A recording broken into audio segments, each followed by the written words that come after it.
been a long month, eh? Now last time you saw me, I was in a knee brace, and I had become another victim of training like a Bulgarian when in fact I won't be sent to the coal mines if I don't hit my 5th PR this week. I made a 20-minute long video about this. Go check it out if you like watching people suffer. Despite the looks though, I'm not completely recovered. I'm grateful I'm at the point where I can, walk and play hockey 3 times a week, but squatting's still off the table. Does this mean I'm using this injury as an excuse to skip leg day? Fuck yeah, I am! Anytime I go too heavy, or too deep, or too many reps, my ligaments or meniscus or some shit starts squishing down like a pillow. Not to mention the popcorn my right knee makes on every single goddamn rep. Fuck.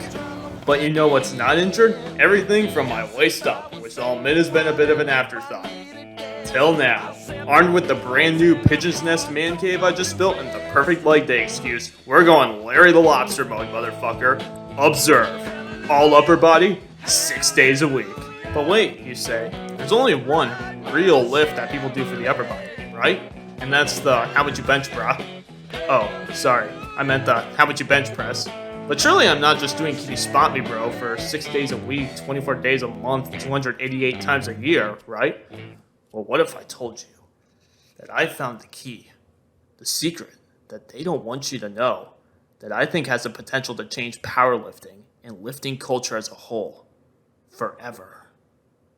You saw the title of the video, it's weighted chin-ups, because that touches upon something that's bothered me about powerlifting ever since I started down the gym road path. If you're a big brain that watches my channel, you probably know the 4 or 5 big lifts that even the most out there lifters agree you've got to do if you want to get strong. They are the deadlift, the squat, the what's your bench bro, the military press, and the... What'd you fill that last one with? Keep it in the back of your mind. It's time to put our anatomy gigabrains on for a sec. Let's think about what we got so far. We got the squat, which is a lower body push. Quads, knees, core, everything on the front of your body pushing the weight up. Then we got the deadlift, which complements it as a lower body pull, using your hamstrings, low back, everything on the rear side of your body to pull the weight up. I already made a whole video about this, go watch it. Point is, they fit together like puzzle pieces. But next we got the bro what's your bench and the military press. 2 slots of our those shall do list dedicated to upper body pushing? Okay, I guess our monkey brains really love holding heavy stuff away from us. If you were to just take these 4 lifts and run, you would theoretically look like this. What do you think this guy needs to hit? Now's as good a time as any to really dismantle the question of what should be one of the 5 holy lifts. But first, let's lay down some ground rules. Number 1, it's gotta work a lot of muscles. Progressive overload, compound exercises, hip drive, you know the drill. Number 2, it has to complement another. If there's a push, it should have a pull to go with it. That means the 5th spot, in case you couldn't tell, needs to be an upper pull lift, either horizontal or vertical. Of course, since there's an odd number here, we gotta pick between 2 of them. That means the 5th spot should go to a type of row. Maybe a T-bar or a barbell row, or a pull down or a pull up. All good places to start. Number 3, it has to involve some form of free weight. If I can't grab some heavy shit lying around and do something resembling the movement, it's not making the list. This also means you have to use muscles other than the ones that move the weight in order to keep yourself steady. I'm talking your core and neurological adaptation. Something that machines eliminate by having you brace against a pad. Like a little bitch. This means we have to eliminate the T-bar row and the pull-down machine. And that also leaves us with rows and pull-ups. And this last rule is going to decide who gets that coveted spot on our 5 commandment lifts. And that is number 4. It needs to have a crystal clear start point, end point, and a relatively straight line on which you're going to most efficiently move the weight. This is where the pull-up shines. Before I give it some lip service, let's give the row a chance. Let's say you swear by the barbell row as the ultimate test of pulling strength. But what do you mean when you say barbell row? Do you mean strict rows, where you lock your body at 90 degrees and pull up using only your lats and biceps?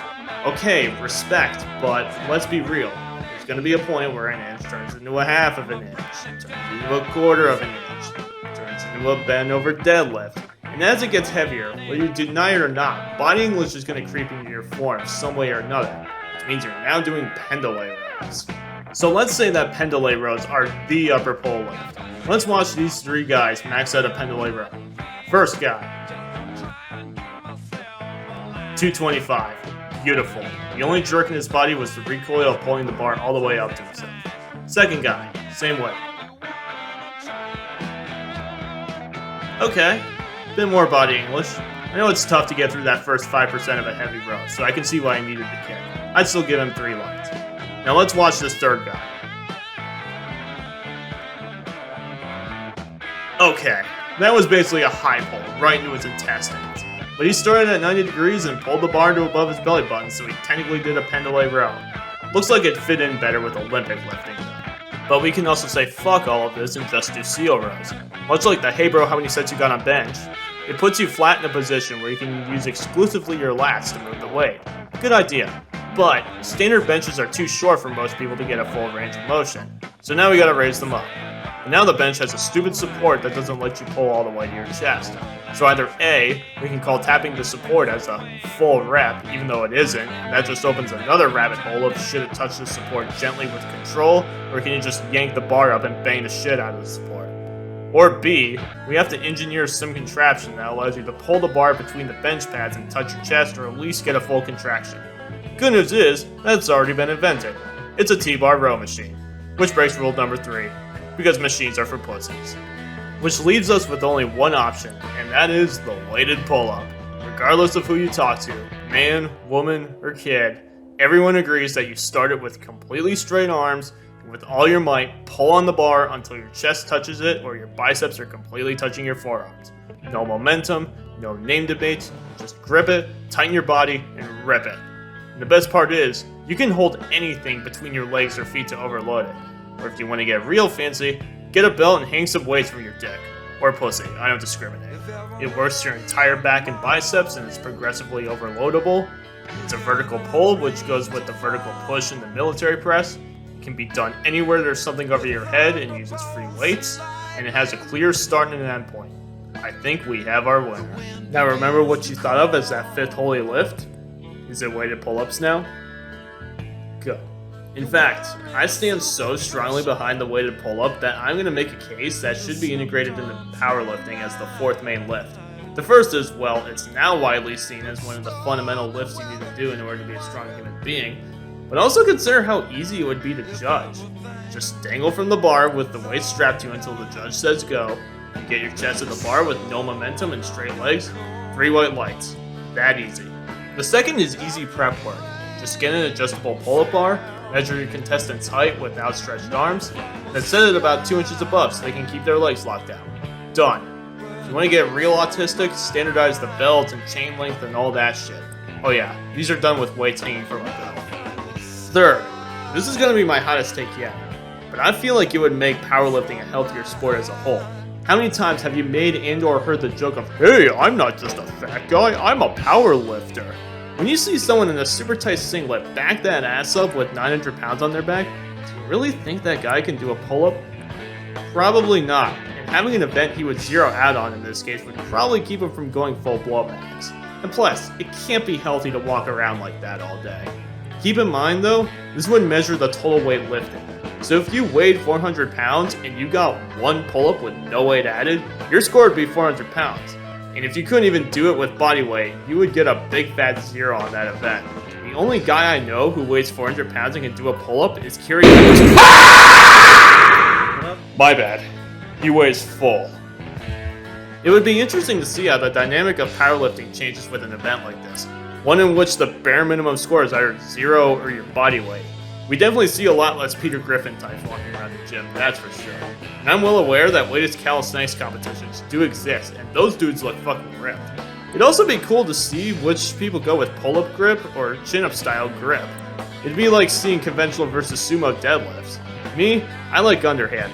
Makes you feel more locked in when you're squeaking your legs against your 100-pound balls. So there's my take on weighted chin-ups and why they answer the age-old question of what's the best upper pull lift. If you're still in the rose camp of heretics, I can't help you now, but I hope I at least gave you some food for thought. In terms of programming though, I treat them exactly the same as how much a bench workout.